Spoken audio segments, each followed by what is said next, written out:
Hi friends, a very good afternoon. So ఈ రోజు topic వచ్చేసి భారతదేశ చరిత్రలోని మనం ప్రాచీన భారతదేశ చరిత్రలోని బుద్ధుని గురించి అయితే చెప్పుకుంటున్నాం కదా. సో దాని కంటిన్యూషన్ అయితే చెప్పుకుందాము. ఓకే, ఇంకా ఎవరైనా సబ్స్క్రైబ్ చేసుకోకపోతే సబ్స్క్రైబ్ చేసుకోండి అండ్ అలాగే వీడియోని లైక్ చేయండి, వీడియోని షేర్ చేయండి. సో లాస్ట్ క్లాస్లోకి వచ్చేసరికి మనం బుద్ధుడి గురించి అయితే మనం కొంత బుద్ధుడి సిద్ధాంతాలు వీటి గురించి అయితే చెప్పుకొని క్లోజ్ చేసాం కదా. సో ఇప్పుడు ఏంటంటే బౌద్ధ సంఘ. ఓకే, సో బౌద్ధ సంఘాల గురించి అయితే దీని కంటిన్యూషన్ చెప్పుకుందాము కొంతవరకు. ఓకే, ఇది ప్రపంచ చరిత్రలోనే మొదటి మత సంస్థ. బౌద్ధ సంఘ అనేది మొదటి మత సంస్థ అంట. దీనికి గల పేరు సంఘ. దీని ప్రజాపతి గౌతమి. ఆనందుని కోరిక మేరకు బుద్ధుడు స్థాపించాడు.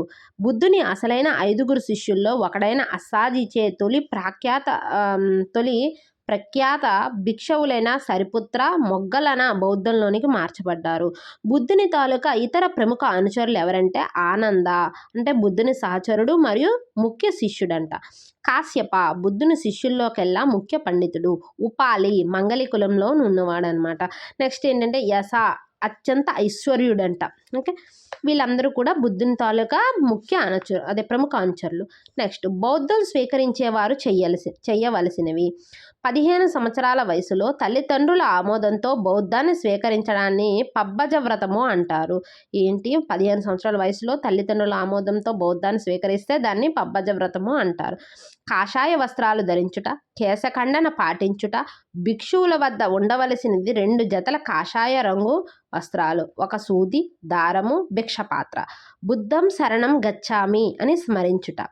బౌద్ధ సంఘంలోనికి రాకూడని వారు ఎవరు రాకూడదంటే బానిసలు, సైనికులు, అలాగే నేరగాళ్ళు, రోగగ్రస్తులు అంటే కుష్టు కానీ మూర్ఛ కానీ ఉన్నవాళ్ళు, రుణగ్రస్తులు, అలాగే ప్రభుత్వ ఉద్యోగులు. వీళ్ళు బౌద్ధ సంఘంలోనికి రాకూడదంట. సో నోటని ఇచ్చారు. సంఘంలో జీవకుడి అంటే గొప్ప వైద్యుడు చేరికను బుద్ధుడు నిరాకరించాడు. ఓకే, బౌద్ధ భిక్షువులు చదించాల్సిన అంశాలు అంటే వదిలేయాల్సిన అంశాలు ఏంటంటే బౌద్ధంలో మారినప్పుడు దొంగతనము, శృంగారంలో పాల్గొనడము, అబద్ధం చెప్పడము, మత్తు పదార్థాలు వాడడము, మధ్యాహ్నం తర్వాత భోజనం చేయడము, సుగంధపూరిత వస్తువులను వాడటము, ఆహ్లాద కార్యకలాపాలకు దూరంగా ఉండడము, ఆభరణాలను ధరించడం, ఇవన్నీ కూడా బౌద్ధ భిక్షువులు చదించాలంటే వదిలివేయాలి. చదించడము అంటే వదిలివేయడం. బౌద్ధ సంఘంలో స్త్రీ సన్యాసులకు సంబంధించింది. తొలుత బౌద్ధ సంఘంలోనికి స్త్రీలు ప్రవేశించకూడదు అనే నియమం అనేది ఉండేది. కానీ ప్రజాపతి గౌతమి, ఆనందుడు గట్టి పట్టుపట్టడంతో బౌద్ధ సంఘంలోనికి స్త్రీలు అనుమతించబడ్డారు. మహిళా బౌద్ధ సన్యాసిలను భిక్షుని లేదా బిక్కుని అంటారు. భిక్షుని లేదా బిక్కుని అని అంటారంట. సంసార జీవితాన్ని గడిపే మహిళా బౌద్ధ సన్యాసులను ఉపాసిక అంటారు. సంసార జీవితాన్ని గడిపే మహిళా బౌద్ధ సన్యాసులను ఉపాసిక అంటారు.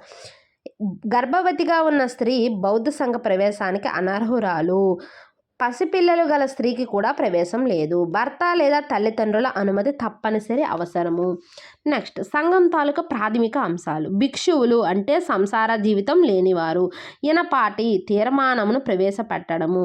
సలక రహస్య ఓటింగ్ పద్ధతి. ఉపాసకులు బౌద్ధ సంఘంలో గృహస్థులైన బౌద్ధులకు గల పేరు. ప్రతిమోక్ష భిక్షువులు చెయ్యకూడని తప్పులు. భిక్షువు చేసిన తప్పు ఒప్పుకునే క్రతువులు ప్రవరణ, ఉపోస్త మరియు ఉపావాసత.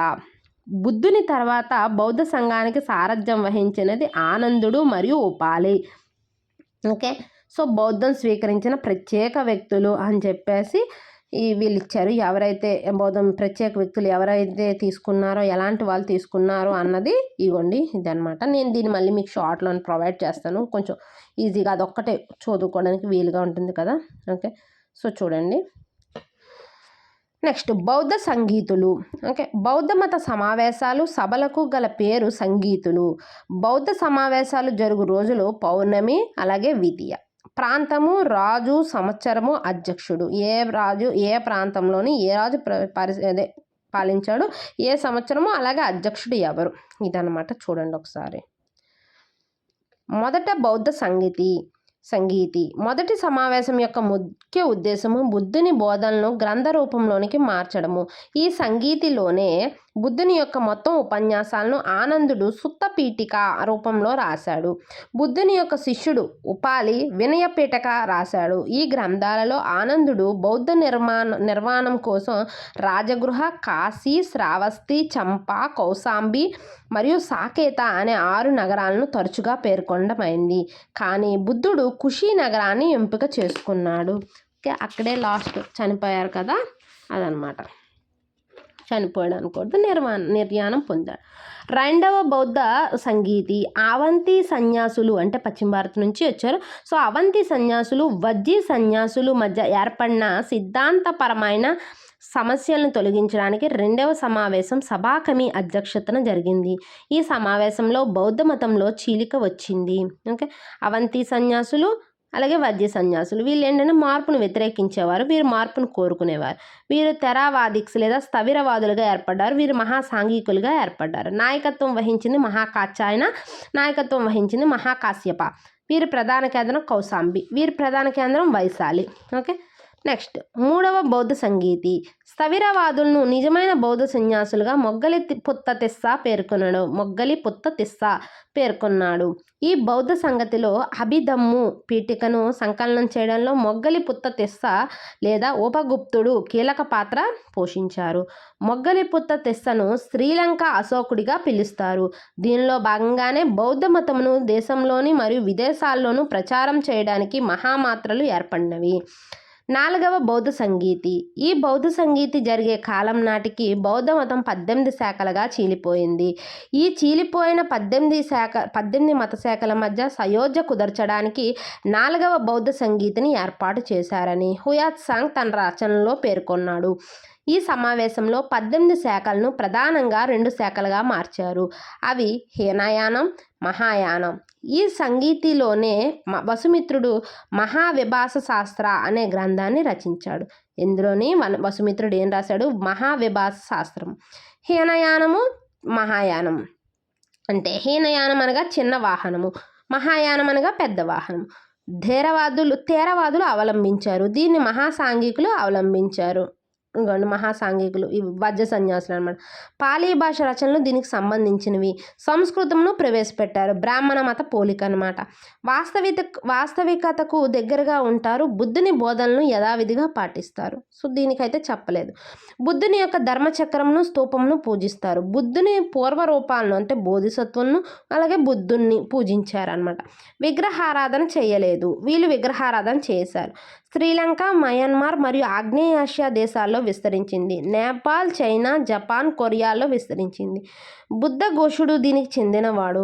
ఆచార్య నాగార్జున, వసుబంధు, అసంగుడు, దిగ్నాగుడు ఈ శాఖకు చెందినవారు. సో హీనయానము, మహాయానం గురించి. నెక్స్ట్ ఏంటంటే మహాయానము, బౌద్ధము, బోధిసత్వులు. సో ఇది అనేది నేను మీకు షార్ట్లో ప్రొవైడ్ చేస్తాను. ఓకే, మహాయానము తత్వాలు. మహాయానంలో మరలా 4 తత్వాలు ఉన్నాయి. అవి ప్రాసంగికవాదము, దీనికి గల మూల కారణం బుద్ధ పాలితుడు. స్వతంత్రవాదము, దీనికి మూల కారణము భావ వివేకుడు. యోగకారవాదము, దీనికి మూల కారణము మైత్రేయనాథుడు. దీనిలో ఆదర్శవాదం కనిపిస్తుంది. మాధ్యమికవాదము, దీనికి మూలకర్త ఆచార్య నాగార్జునుడు. నలంద విశ్వవిద్యాలయము మహాయానానికి ప్రసిద్ధి చెందింది. క్రీస్తకం 5వ శతాబ్దం అంతమునకు మహాయానం హీనయానముల యొక్క ప్రభావం తగ్గి వజ్రయానం మొదలయ్యింది. నెక్స్ట్ వజ్రయానము, దీనికి గల మరొక పేరు తాంత్రిక బౌద్ధము. దీనికి 5వ శతాబ్దానికి చెందిన నాగార్జున కొండవాసి అయిన సిద్ధ నాగార్జునుడు స్థాపించాడు. వజ్రయానం మొదట్లో బెంగాల్, బీహార్ ప్రాంతాల్లో విస్తరించింది. దీనికి ముఖ్య కేంద్రంగా విక్రమశిల విశ్వవిద్యాలయం వర్ధిల్లింది. దీనిని పాలవంశం రాజులు పోషించారు. అతీశ దీపాంకర దీని ప్రచారంలోని కీలక పాత్ర పోషించారు. దీని తాలూకు లక్షణాలు ఏంటి అంటే వజ్రయానంలో బోధిసత్వులతో పాటు వారి యొక్క భార్యలైన తారలను కూడా పూజించడం జరిగింది. ఇందులో బుద్ధుని అతీంద్రియ శక్తులకు అధినేతగా పూజిస్తారు. బుద్ధుని అతీంద్రియ శక్తులకు అధినేతగా పూజిస్తారంట. నెక్స్ట్ వజ్రయానంలో కూడా 2 మత శాఖలు ఉన్నవి. అవి కాలచక్రయానము, సహజయానము. కాలచక్రయానం అంటే కాలచక్రయానంలో మంజుశ్రీ మూలకల్ప కీలక పాత్ర పోషించింది. ఎవరికైతే మంత్రశక్తులు ఉంటాయో వారికి మాత్రమే మోక్షం లభిస్తుంది. వజ్రయానం ప్రకారము బుద్ధుడు సారనాథ్లో మొదటి ప్రవచనం చెయ్యలేదు, అమరావతిలోనే చేశాడు. సో సహజయానం ఏంటంటే దీని ప్రకారం మోక్షం పొందాలంటే వారు లైంగిక వాంఛలు తీర్చుకోవాలి. ఈ శాఖ ఉన్నత స్థితిలో ఉన్నప్పుడు సంఘాలు వేశ్యగృహాలుగా మారిపోయాయి. సో బౌద్ధ మత శాఖలు అలాగే దేశాలు. ఓకే, దాని గురించి అన్నమాట. సో నెక్స్ట్ వాస్తుకళ దీని గురించి నెక్స్ట్ క్లాస్లోని మనం చెప్పుకుందాం. ఓకేనా. సో ఇంకా ఎవరైనా సబ్స్క్రైబ్ చేసుకోకపోతే సబ్స్క్రైబ్ చేసుకోండి. అండ్ చిన్న చిన్న పార్ట్స్గా చెప్తున్నాను అయితే మాత్రం ఏమనుకోకండి. సో కొంచెం నీట్గా మనం నేర్చుకోవడానికి వీలవుతుంది కదా, అన్నీ ఒకేసారి చెప్పినా మీకు చదవడానికి కూడా అంత ఇంట్రెస్ట్ అనేది రాదు. సో స్మాల్ పార్ట్గా మనం డివైడ్ చేసుకొని చదువుకుంటే బెటర్. ఓకే, అన్ని సబ్జెక్టులు కూడా మనకు కవర్ అవుతాయని. ఇంకెవరైనా సబ్స్క్రైబ్ చేసుకోకపోతే సబ్స్క్రైబ్ చేసుకోండి. అండ్ అలాగే వీడియోని లైక్ చేయండి, వీడియోని షేర్ చేయండి. Thank you.